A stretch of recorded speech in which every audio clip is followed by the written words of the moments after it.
Hello विद्यार्थियों, target with लक्ष्य के इस नई वीडियो में आप सभी का स्वागत है। तो पृष्ठ रसायन के इस लेक्चर में अब आप लोग यहाँ पर पढ़ेंगे कोलाइडी विलेनों के गुणधर्म। तो कौन कौन से गुण आपको यहाँ पर पढ़ने हैं कोलाइडी विलेनों के।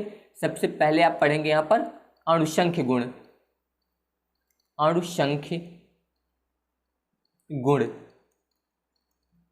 इसके अलावा आप पढ़ेंगे यहाँ पर टिंडल प्रभाव, टिंडल प्रभाव। और तीसरा यहां पर पढ़ेंगे आप ब्राउनी गति, ब्राउनी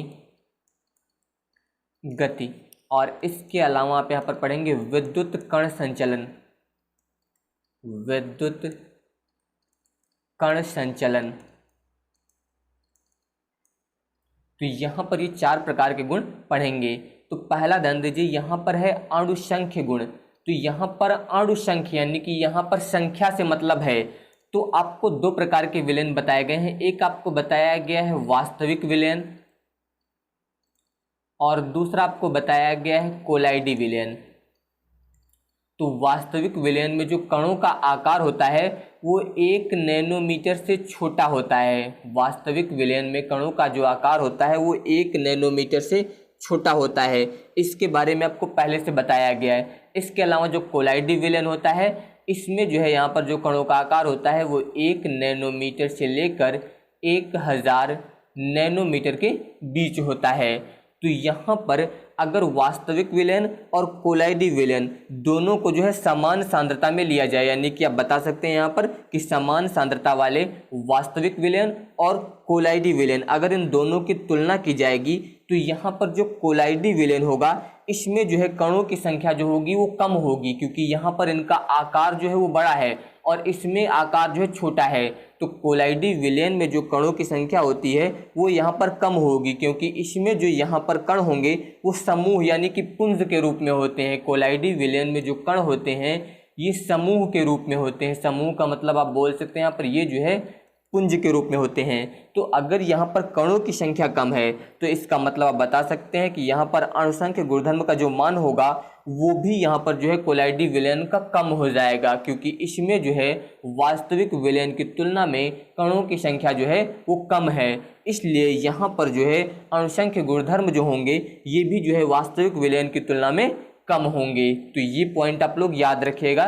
तो वही यहाँ पर ध्यान दीजिए, इसमें बताया गया यहाँ पर कि जब किसी समान सांद्रता वाले वास्तविक विलेन तथा कोलाइडी विलेन की तुलना की जाती है तो कोलाइडी विलेन में कणों की जो संख्या होती है वो वास्तविक विलेन से कम होती है। यही पॉइंट आपको समझना है कि कोलाइडी विलेन में कणों की संख्या जो होती है वो वास्तविक विलेन से कम होती है, क्योंकि कोलाइडी विलेन में कण जो होते हैं वो समूह यानी कि पुंज के रूप में होते हैं। आप बता सकते हैं यहाँ पर कि अतः स्पष्ट होता है कि कोलाइडी विलेन के लिए अणुसंख्य गुणधर्मों के जो मान हैं वो वास्तविक विलेन से कम होंगे। ये पॉइंट याद रखेगा, क्योंकि कोलाइडी विलेन में कणों की संख्या जो होती है वो वास्तविक विलेन से कम होती है। इसलिए यहाँ पर कोलाइडी विलेन के जो अणुसंख्य गुणधर्म होंगे उनका मान जो होगा वो वास्तविक विलेन से कम होगा। तो ये पॉइंट आप लोग यहाँ पर इसके बारे में याद रखिएगा। अब इसके बाद ध्यान दीजिए, अगला है यहाँ पर टिंडल प्रभाव। तो टिंडल प्रभाव को समझने के लिए पहले आप एक फिगर ध्यान दीजिए यहाँ पर। जैसे कि मान लीजिए यहाँ पर ये कोई पात्र दिया गया है, पात्र यानी कि कोई बर्तन दिया गया है। इस प्रकार से यहाँ पर ये जो है एक पात्र दिया गया है और इस पात्र में मान लीजिए यहाँ पर जो है इसमें कोलाइडी विलेन भर दिया गया है। इस पात्र में यहाँ पर जो है ये कोलाइडी विलेन भरा हुआ है। तो आप लिख सकते हैं यहाँ पर कोलाइडी विलेन। और कोलाइडी विलेन भरने के बाद जो है इसे अंधेरे कमरे में रख देना है, इसे जो है अंधेरे कमरे में रख देना है। और उसके बाद जो है यहाँ पर हम लोग इसमें एक लेंस का प्रयोग करेंगे। यहाँ पर आपको एक यूज़ करना है लेंस, और इस लेंस की सहायता से जो है यहाँ पर इसमें हम लोग प्रकाश भेजेंगे। यहाँ पर इसमें जो है प्रकाश इसमें भेजना है। तो अब यहाँ से जब प्रकाश जाएगा तो प्रकाश जो है पहले इस लेंस से टकराएगा। इस प्रकार से यहाँ पर ये प्रकाश जो जाएगा वो इस लेंस से टकराएगा और लेंस से टकराने के बाद प्रकाश की दिशा जो है वो बदल जाती है। तो अब प्रकाश जो जाएगा वो इस प्रकार से यहाँ पर जाएगा। ये आप देख सकते हैं। तो यहाँ पर आप देख सकते हैं इसमें जो है यहाँ पर ये एक शंकु जैसी आकृति दिखाई दे रही है। यहाँ पर जो ये शंकु जैसी आकृति दिखाई दे रही है इससे बोला जाता है टिंडल शंकु, टिंडल शंकु। तो यहाँ पर आपको क्या बताया गया कि एक पात्र में आपको कोलाइडी विलयन लेना है और उस पात्र को जो है अंधेरे कमरे में रख देना है। उसके बाद यहाँ पर जो हम लोग प्रकाश पुंज की सहायता से यहाँ पर इसके अंदर से प्रकाश गुजारेंगे और यहाँ पर हम लोगों ने एक लेंस का प्रयोग किया, क्योंकि लेंस से जब प्रकाश टकराता है तो उसकी दिशा बदल जाती है। तो जब यहाँ से प्रकाश इसके अंदर से जाएगा, यहाँ पर इस कोलाइडी विलयन के अंदर से, तो ये प्रकाश जो है हमें दिखाई देगा। और यहाँ पर जो एक शंकु जैसी आकृति दिखाई दे रही है आपको, ये जो शंकु जैसी आकृति बनी है इसे बोला जाता है टिंडल शंकु। ये आप लोग याद रखिएगा, इसे क्या बोला जाएगा, इसे बोला जाएगा टिंडल शंकु। तो वही यहाँ पर बताया गया कि अंधेरे में रखे कोलाइडी विलयन में से जब तीव्र प्रकाशपुंज प्रवाहित करते हैं तो इन किरणों का मार्ग जो है वो नीले प्रकाश द्वारा दृश्यमान हो जाता है। यानी कि इन किरणों का जो मार्ग होता है वो नीले प्रकाश के रूप में हमें दिखाई देता है। इस परिघटना को टिंडल प्रभाव कहते हैं। तो ये आप लोग याद रखिएगा कि जब भी किसी अंधेरे कमरे या फिर बोल सकते हैं अंधेरे स्थान में कोलाइडी विलयन को रखा जाता है और उसमें जो है यहाँ पर तीव्र प्रकाशपुंज प्रवाहित करते हैं तो उन किरणों का जो मार्ग होता है वो नीले प्रकाश द्वारा दृश्यमान हो जाता है। इस घटना को जो है टिंडल प्रभाव कहते हैं। तो ये आप लोग याद रखिएगा। इसके अलावा आप लोग यहाँ पर ये भी याद रखिएगा कि टिंडल प्रभाव के लिए कौन कौन सी शर्तें होती हैं। तो आप बता सकते हैं कि कोलाइडी कणों का जो आकार होता है वो प्रकाश की तरंग दैर्ध्य से बहुत कम नहीं होना चाहिए। अगर यहाँ पर टिंडल प्रभाव की शर्त की बात करें तो आप बता सकते हैं यहाँ पर जो कोलाइडी विलयन लिया गया है इनके जो कणों का आकार होगा वो यहाँ पर जो प्रकाश यूज किया जा रहा है उसकी तरंग दैर्ध्य से जो है बहुत कम नहीं होना चाहिए। ये पॉइंट याद रखिएगा। इसके अलावा आप लोग याद रखिएगा कि कोलाइडी विलयन में परिक्षेपण माध्यम, इसके अलावा परिक्षिप्त प्रावस्था के अपवर्तनांक में जो है बहुत अधिक अंतर नहीं होना चाहिए। यानी कि जो कोलाइडी विलयन प्रयोग किया जा रहा है उसमें जो परिक्षिप्त प्रावस्था, इसके अलावा जो परिक्षेपण माध्यम है, इन दोनों के अपवर्तनांक में भी जो है बहुत अधिक अंतर नहीं होना चाहिए। तो ये 2 पॉइंट आप लोग यहाँ पर इसके बारे में याद रखिएगा। अब इसके बाद ध्यान दीजिए तीसरा गुण आप पढ़ेंगे यहाँ पर ब्राउनियन या फिर ब्राउनी गति के बारे में। तो इसके लिए ध्यान दीजिए, जैसे कि मान लीजिए आपको यहाँ पर एक फिगर दिखाई दे रहा है, इसमें कुछ कणों में जो है नंबर पड़े हुए हैं और कुछ में नंबर नहीं पड़े हुए हैं। तो जिनमें नंबर पड़े हुए हैं ये आपके कोलाइडी कण हैं। तो ये किस प्रकार से गति कर रहे हैं ये देख सकते हैं, एक के बाद दूसरा, फिर तीसरा, इसके बाद चौथा, फिर इसके बाद ये पाँचवा, फिर इसके बाद ये हो जाएगा यहाँ पर छठवा। तो यहाँ पर जो कोलाइडी कणों की गति है ये टेढ़ी मेढ़ी है। तो इस टेढ़ी मेढ़ी गति को ही हम लोग ब्राउनी गति कहते हैं या फिर आप बोल सकते हैं ब्राउनियन गति बोला जाता है। तो यहाँ पर ये गति किसके कारण उत्पन्न होती है, यहाँ पर ध्यान दीजिए जिन कणों में नंबर नहीं पड़ा हुआ है वो होते हैं परिक्षेपण माध्यम के अणु।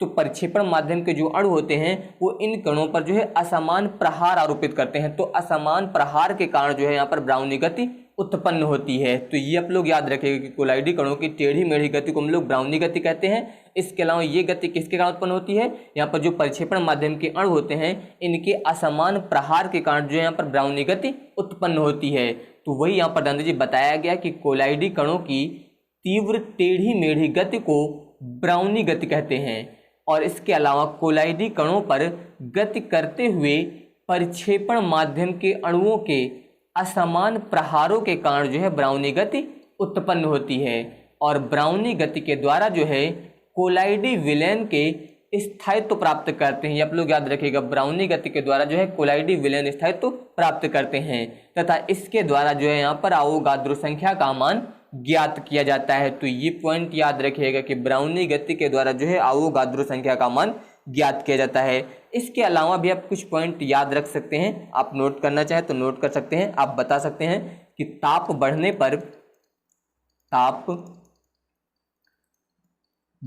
पर ब्राउनी गति तेजी से होती है। ताप बढ़ने पर ब्राउनी गति तेजी से होती है, तेजी से होती है। ये पॉइंट याद रखेंगे।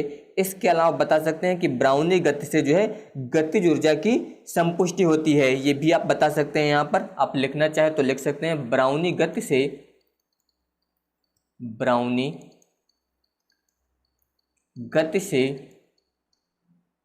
गतिज ऊर्जा की संपुष्टि होती है, संपुष्टि होती है। इसके अलावा बता सकते हैं कि ब्राउनी गति जो है गुरुत्वाकर्षण के प्रभाव को निरस्त कर देती है। ये पॉइंट भी आप नोट कर सकते हैं कि ब्राउनी गति गुरुत्वाकर्षण के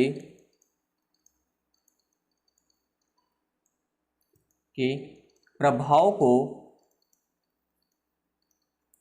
निरस्त कर देती है, प्रभाव को निरस्त कर देती है। तो ये पॉइंट भी याद रखेंगे। इसके अलावा बता सकते हैं कि यदि कोलाइडी कणों का आकार बड़ा होता है तो ब्राउनी गति जो होती है वो मंद हो जाती है। अगर कोलाइडी कणों का आकार यहाँ पर जो है बड़ा होगा तो जो ब्राउनी गति होगी वो मंद हो जाएगी, यानी कि स्लो हो जाएगी। अब इसके बाद ध्यान दीजिए, चौथा गुण है विद्युत कण संचलन।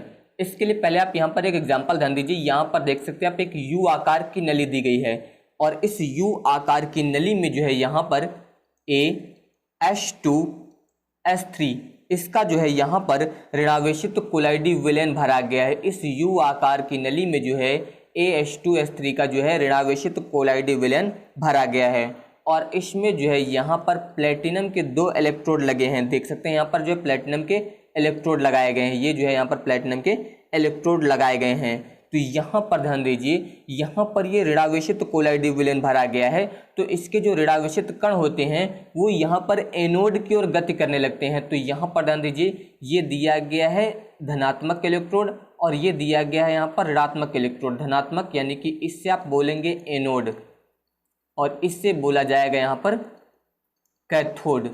तो यहाँ पर देख सकते हैं इसमें जो कण हैं, यानी कि इसमें जो ऋणावेशित कोलाइडी विलयन के कण थे वो सभी यहाँ पर इस एनोड की ओर गति कर रहे हैं। यहाँ पर आप तीर का निशान देख सकते हैं, इस प्रकार से दिया गया है।